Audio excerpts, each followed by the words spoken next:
You all came up with wonderful questions. Thank you.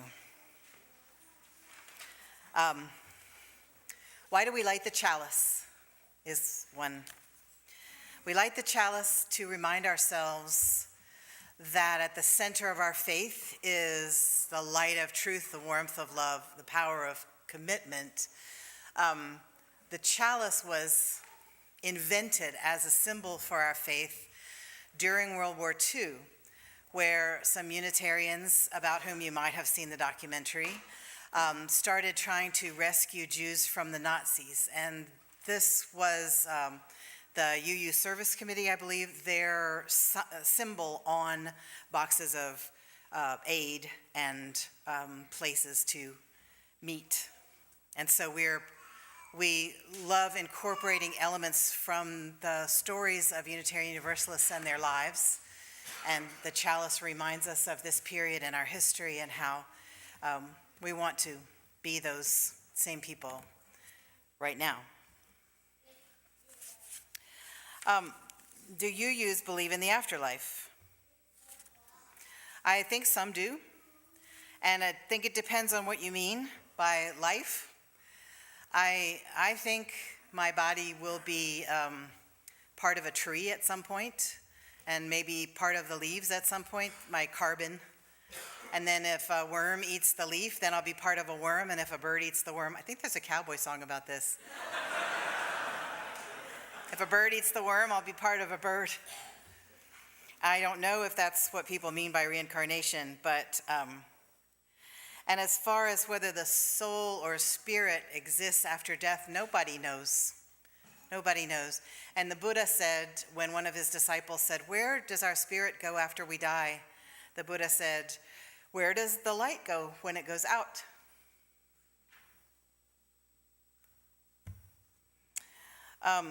How do you deal with jealousy, professional or romantic? Great question. I'll tell you what I love about a woman, a life coach named Martha Beck.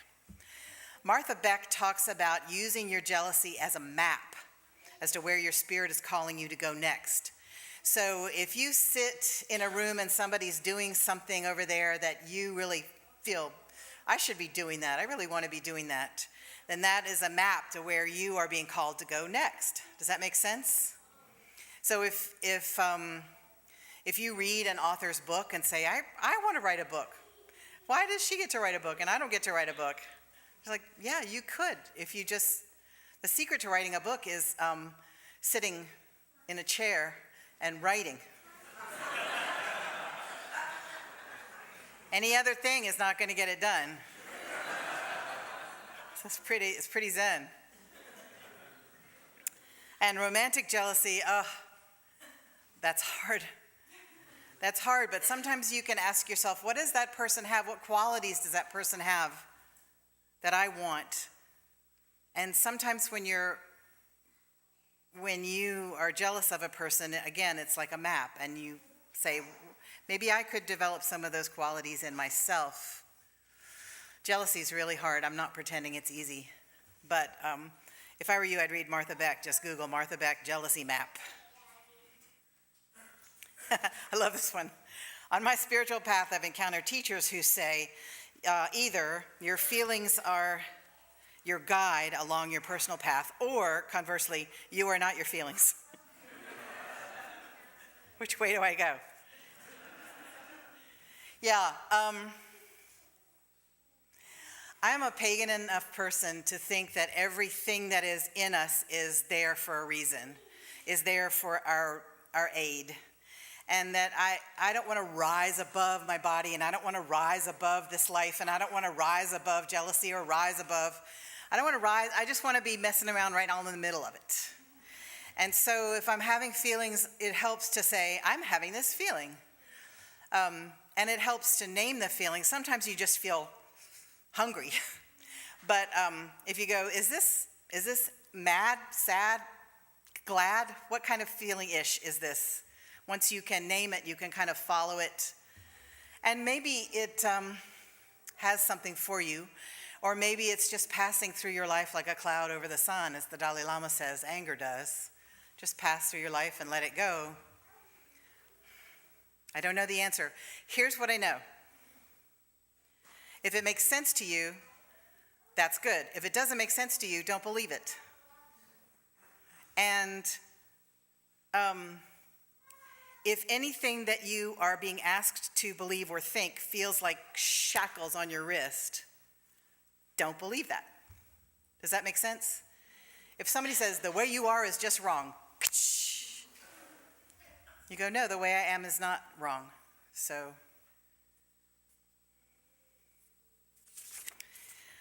this question is great too.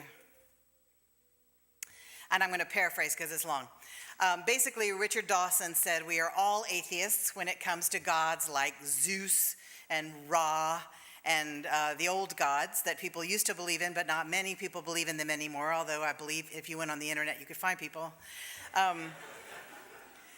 But Zeus is just a way of saying, another way of pronouncing Deus, which is another way of pronouncing Dios, which is another way of saying God. And so people have always believed, many people have always believed in some kind of a higher power. It's just had different names. And I love what the Hindus say, that each God is lit from the central flame. It's like a candle lit by one flame. And is it 300 different flames, or is it the same flame? We don't know. But when I hear somebody say, oh no, Allah is a totally different God from God, I go, shh. That can't be true. There can't be dueling gods up there. That doesn't make any sense.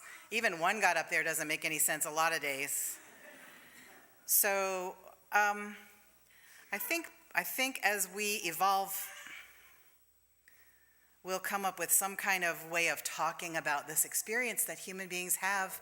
And if so many human beings have an experience with mystery, it seems unscientific not to talk about it. Does that make sense? So how do we talk about our experience with mystery? What name do we give to it? A lot of very scientific people in our congregation have had experiences that they can't explain scientifically. That's okay. It's a very common human experience. We can't ignore it just because we can't explain it. Does that make sense? And so if you call it God, that's great. If you call it the divine or mystery or the ground of our being, that's fine. And you don't have to, a thing that really exists is a thing that exists whether you believe in it or not. So if there's a thing, a mystery with which we have an experience, it's worth talking about. It might just be a glitch in our brain chemistry, but might be an actual thing that we just haven't decided how to measure yet. Does that make any sense? I'm going to need feedback for some of these. Our moving music is so great, but why are so many of the songs in the UU hymnal so hard to sing?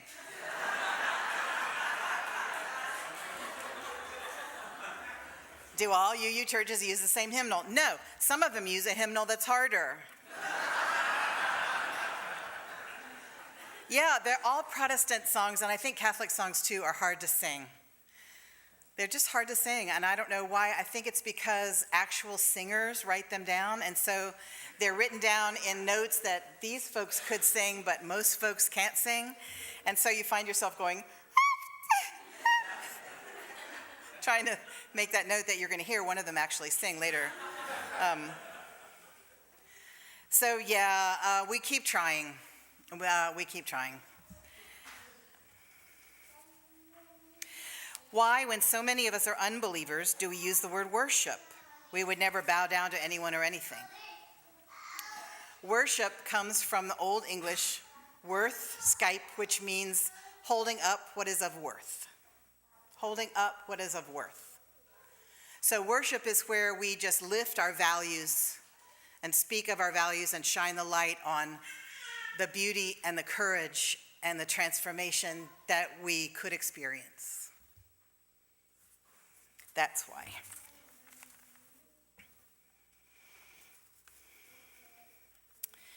In order to grow the beloved community within our congregation, would you consider using one skit each week that would call attention to the ways white folks unthinkingly exercise their privilege or systemic racism.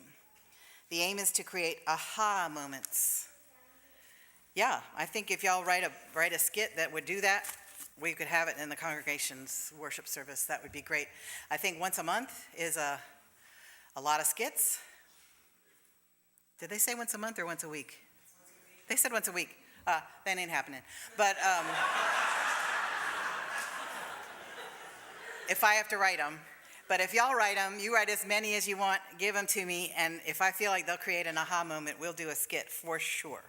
I would welcome all the help I can get in that area, being a white person who's sometimes unaware of ways that I use my privilege.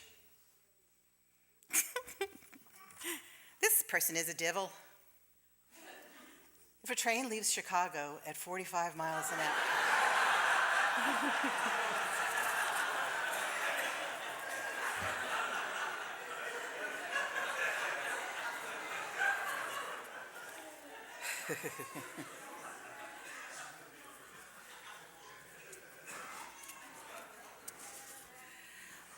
This was at the first service too. Why are there so few people of color here? How can we be a more diverse, welcoming space? That is a great question, and one which Unitarian Universalists have been asking themselves for years, and I'm going to be talking about it next Sunday, a little bit. We used to be a more diverse group, and then the people who were in charge got all tangled up and kind of drove all the people of color out by disappointing them so drastically. And so there used to be a lot of churches that were quite diverse in terms of people of color and people who identify as white. And what the problem seems to be that when churches ask themselves, how can we get more diverse? They mostly want the satisfaction of going, aha, we've got hues in the pews. And that is not what we're after, because it's creepy to say, I'm going after this group. I want people of color, and so I'm just going to stalk some people of color and try to make them come to my church. I was in a church that wanted more gay people, and they were like, how can we get more gay people? I'm like, no, that's creepy. Don't be stalking gay people. Now, just make yourself a place where people can come and feel safe and welcomed. And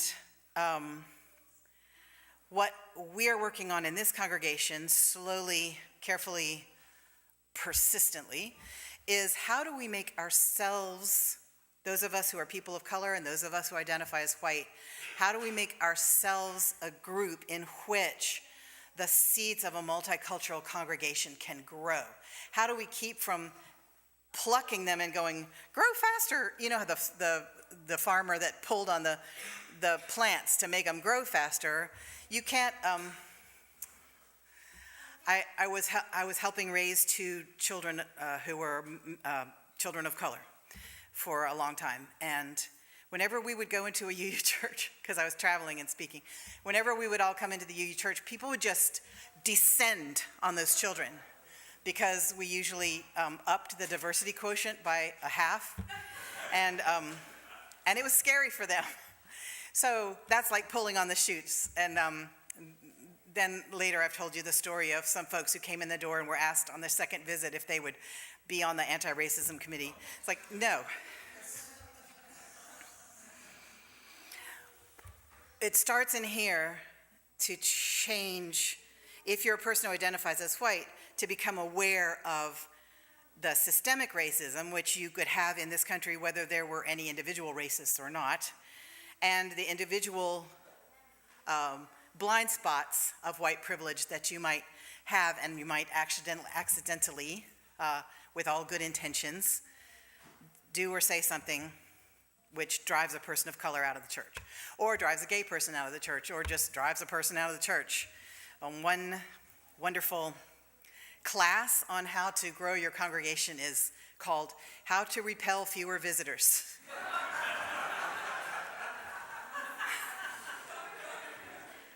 Um, One of my colleagues wrote on Facebook, he said, people keep asking me how we should grow our church, and my answer is, smile more, be less weird.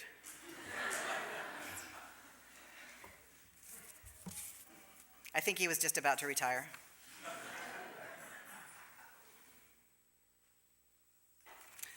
How do you respond when asked, are you saved? Uh-huh.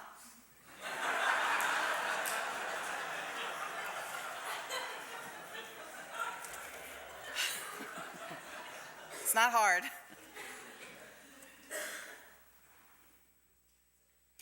Or you say, if you love the person, what do you mean by saved? And if they go on and on about what they mean by saved, then you go, uh-huh. You once said we need to give our inner critic a job. How do we do that? I'll tell you how I do it.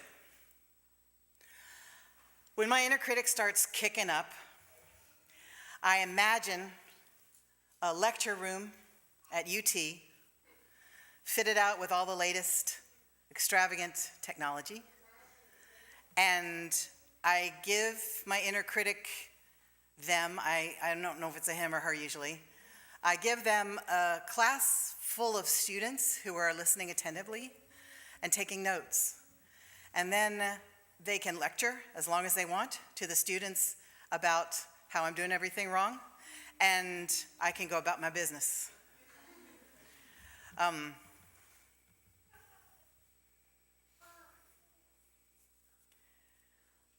did a class about dreams long ago, and I talked about the inner critic a little bit, and a guy came up to me in tears at the break, and he said, I've been mistaking my inner critic for God's voice and worshiping it.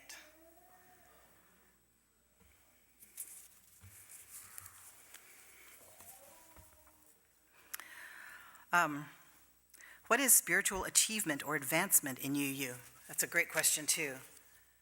To me, spirituality is whatever increases your love, your compassion, your capacity for being with people who are both joyful and sorrowful. Spirituality is what increases your patience, your love for justice, your ability to weather the storms of running out of gas or money or having a kid who's not doing well or feeling pain in your body. Weather those storms with, if not equanimity, at least just with some kind of understanding and not taking it out on the people around you. Does that make sense? There's no way to do some things with joy and peace in your heart. You can't go through a divorce with joy and peace in your heart. No. You can't go through a bankruptcy with joy and peace in your heart. No. It's hard to lose a job with joy and peace in your heart. Sometimes distressing situations are just distressing.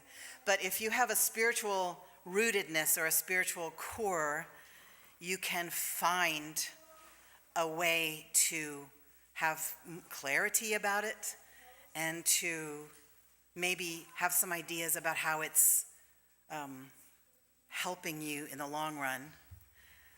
I think more spiritual people are just people who don't yell at folks on the phone that they don't know. They don't send nasty emails. They are kind even to folks they don't know, even when their toe is hurting. They're sturdy people that you can trust not to be your ideal person, but you can trust them to be themselves. Does that make sense?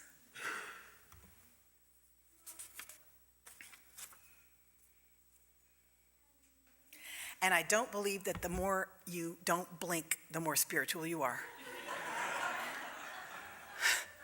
Because some people do spirituality like, my voice is always going to sound like this, and I'm not going to blink. And I'm going to talk in a really kind of soft, question-y way. And I have an exact idea of what a spiritual person is, and if you're not that, I'm going to be really cruel to you. That's not how we do it.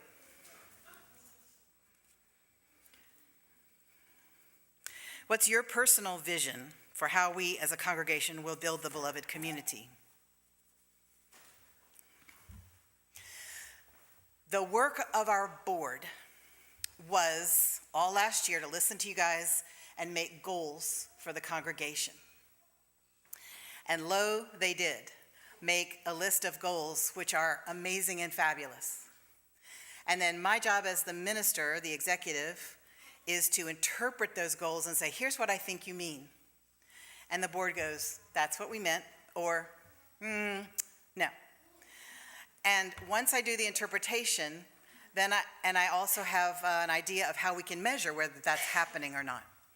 And so it makes the lofty goals more concrete. And then I have a staff, a wonderful staff, and a wonderful minister of program support, and we all together. So it doesn't matter what my vision is, it's what your vision is. And my job is to move us toward the vision that you communicated to the board. Does that make sense? Yanni or Laurel?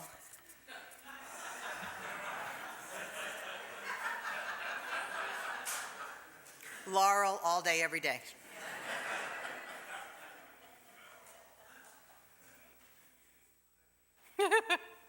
With the discovery of organics and the possibility of life on Mars, did Jesus appear to Martians? No.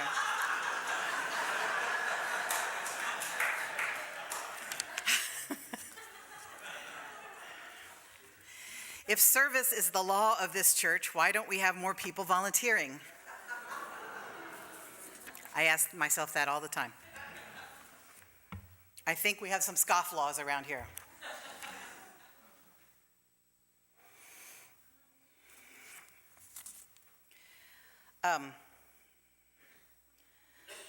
What is the one most important UU teaching? This is like the lawyer who said to Jesus, can you stand on one foot and tell me the law? Anyway, not equating myself with Jesus in any way. But the one most important UU teaching, I would say, is live with love and stand with love. And if you can't stand, then sit with love. What time is it? I can't read that clock. We need a new clock. I can't read it. 11 what? 37. Oh, drat. All right. I'm going to have to write sermons about the rest of these. But thank you for all the sermon ideas. I really do appreciate your thoughtfulness and your questioning. And I hope that some of these answers have been helpful to you. And I hope that you will email me if you feel more urgent about the answer and it didn't come to you today, that you will email me and I'll do my best to get you an answer. Does that work? All right, thank you.